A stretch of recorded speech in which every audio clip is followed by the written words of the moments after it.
One of the mob's weapons of psychological warfare is humiliation and ritual public shaming. And I'm not just talking about social media cancel culture. I'm talking about literal public shaming in public.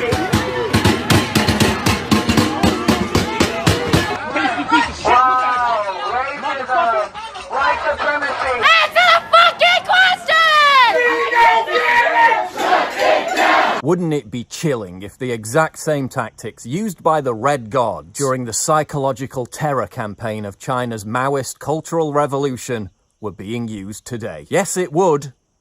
And yes, they are. During the Cultural Revolution, dissidents and opponents of the revolution were publicly humiliated and shamed in the streets by baying mobs of Marxist-Leninist agitators. At the time, these displays were known as struggle sessions. The goal was to use verbal and physical abuse to force the accused into expressing both physical and ideological fealty and ultimately confessing their thought crimes. So what were the characteristics of Maoist struggle sessions? The mob would subject the target to repeated rhythmic chants as a form of re-education.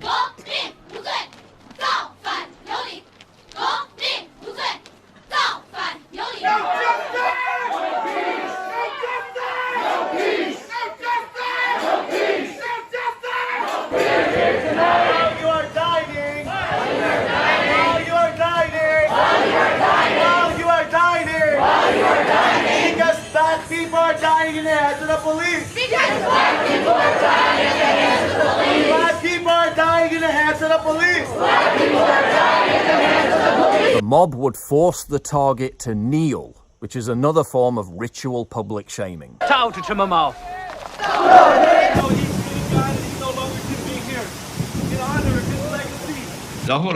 They ordered us to get down on our knees. So if they see that a white person is getting on their knees, that shows solidarity for the situation. And could you just please apologize for your white privilege? Just apologize. Here it is, right here. There you go. This is the white man. Get these white women. They forced my parents to kneel. No.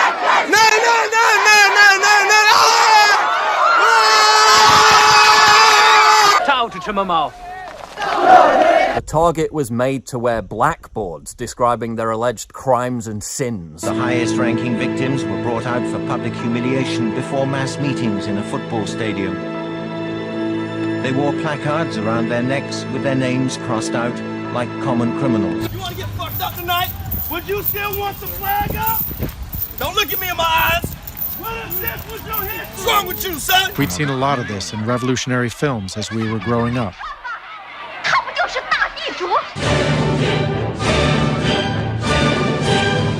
The target who professed their innocence, maybe by refusing to conform to groupthink and mob intimidation, was regarded by the Maoists as the most guilty. Confess your crimes! Nothing to confess. I can remember as though it were yesterday watching a group of strongly built students, including some of my own classmates, boys who practiced martial arts.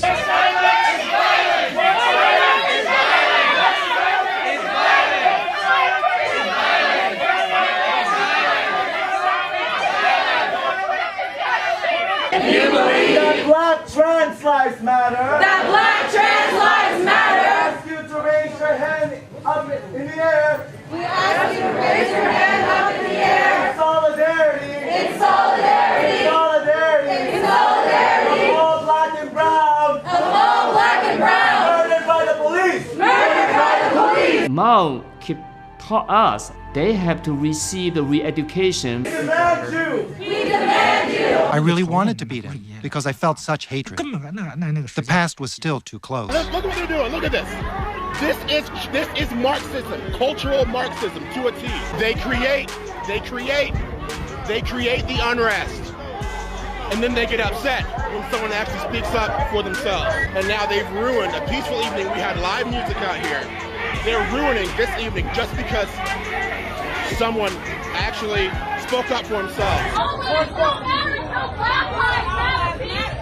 Who said all lives matter? This white boy. The dude with the greasy ass hair. Black lives matter. Black lives matter. Black lives matter.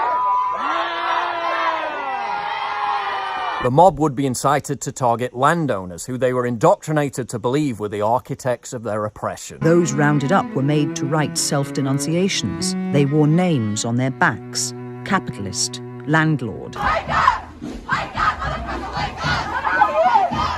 Wake up! Wake up, motherfucker, wake up! Mao argued that the peasant violence was an inevitable response to landlord oppression. To redress past wrongs, it was necessary to go to extremes. If your name's Papa or John, whichever one it is, give up your house, give black people back their homes. You're sitting there comfortable as fuck, as if you didn't have shelter by this neighborhood. The mob would be incited to attack religious shrines. Throughout the country, churches were closed, clergy unfrocked, religious symbols smashed.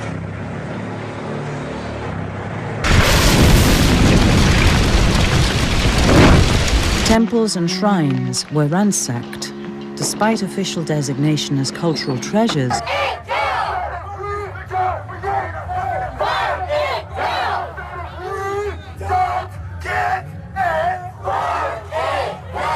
the mob would be encouraged to erect their own murals and shrines to honour and ordain their ideological deities. The statue of the Virgin Mary was replaced by a portrait of Mao. One form of worship gave way to another. The goal of the mob was to rid the country of the old ideas by enacting reverse cultural imperialism. There was to be a new revolution, a cultural revolution, a revolution in people's thinking. All ideas contrary to Mao's thinking and the objects that represented them had to be destroyed.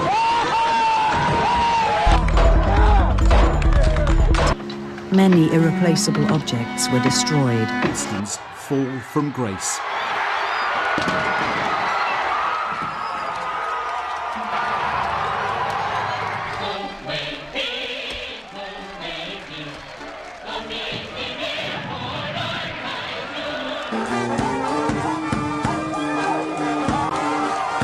Also statues of David and the like, the kind used in drawing classes. The rebels were full of themselves. They struck poses as they smashed everything.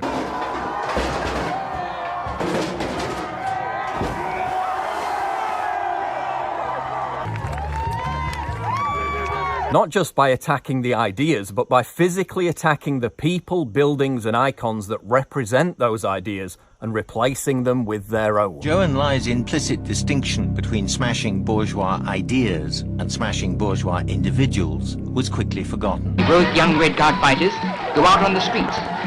That is, the old ideas, old culture, old customs and old habits left over by the old society which spread feudal poison and symbolized imperialist aggression and capitalist exploitation. And the people sinned a great sin, for they had made them a god of gold. And they bore him upon their shoulders and rejoiced, saying, "This be our God." The mob would be incited to attack shops and businesses perceived not to be fully supporting their cause. They're destroying old shop signs and replacing them with revolutionary ones. There was a famous hair salon. It displayed photographs of all kinds of hairdos. When the Cultural Revolution came, they were seen as examples of bourgeois decadence. A group of Red Guards took over the place. We own this building, that building, this building, which are all destroyed. The mob would be incited to target street signs and lobby for street names to be changed. In doing so, re-educating their class enemies to be ashamed of their heritage. The scum and dregs, such as street names insulting the Chinese people left by imperialism and revisionism, must be completely destroyed. There have been many campaigns across the country, from renaming Liverpool's Penny Lane. We've got to recognise that our public realm, statues, squares, street names, don't accurately reflect our values or London in 2020. They are putting up quotations from Chairman Mao Zedong. The Chinese people will go all out to establish the new ideas, new culture, new customs and new habits of the proletariat. The mob would be incited to believe that looting and stealing is merely the just reappropriation of wealth. We knew our home would be a target sooner or later. We fit the category. My parents had both been capitalists.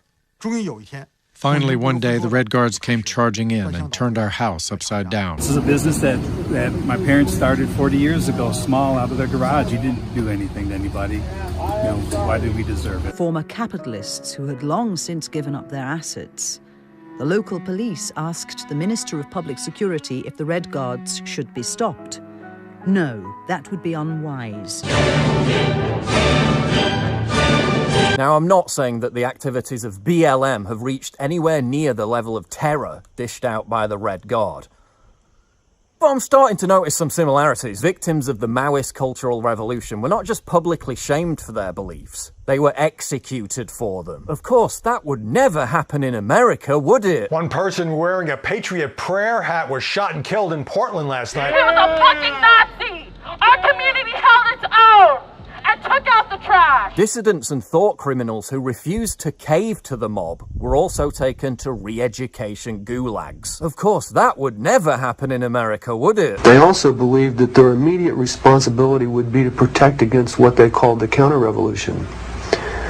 And they felt that this counter-revolution could best be guarded against by creating and establishing re-education centers in the Southwest, where we would take all the people who needed to be re-educated into the new way of thinking and teach them how things were going to be. I ask, well, what is going to happen to those people that we can't re-educate, that are die-hard capitalists?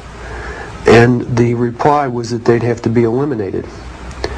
And when I pursued this further, they estimated that they would have to eliminate 25 million people in these re-education centers. And when I say eliminate, I mean kill. 25 million people. Now, I want you to imagine sitting in a room with 25 people, most of which have graduate degrees from Columbia and other well-known educational centers, and hear them figuring out the logistics for the elimination of 25 million people.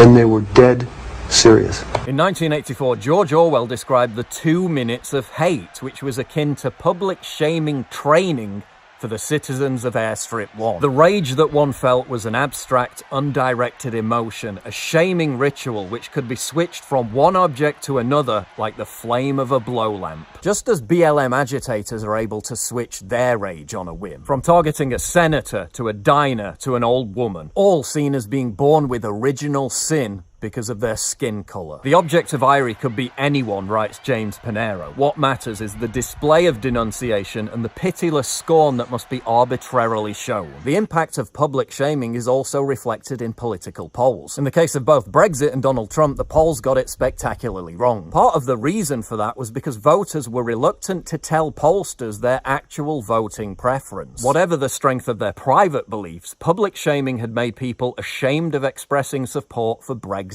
or Trump. Expect that phenomenon to be repeated in 2020. Ritual public humiliation struggle sessions were happening in China right up until 1978, when reformist Deng Xiaoping abolished them. In Maoist China, without explicitly calling for political violence, the political class was nonetheless able to legitimize and incite it. Even though the editorial neither mentioned the report nor praised violence, it was clear that the extreme actions of the Red Guards were not to be criticized. In the United States, the political class has achieved the exact same thing. No explicit call for violence, but the subtle legitimization and incitement of the mob to carry out Maoist-style psychological warfare against the American people. I just don't even know why there aren't uprisings all over the country, and maybe there will be. People need to start taking to the streets. This is a dictator. You know, there needs to be unrest in the streets for as long as there's unrest in our lives. Enemies of the state. Show me where it says that protests are supposed to be polite and peaceful. So I'd take him behind the gym and beat the hell out of him. Punch some people in the face! And if you see anybody from that cabinet in a restaurant, in a department store, at a gasoline station, you get out and you create a crowd. And you push back on them. And you tell them they're not welcome anymore, anywhere. And now the same political class is using the threat of that same mob to intimidate Americans into voting them into power. History doesn't repeat, but it often rhymes.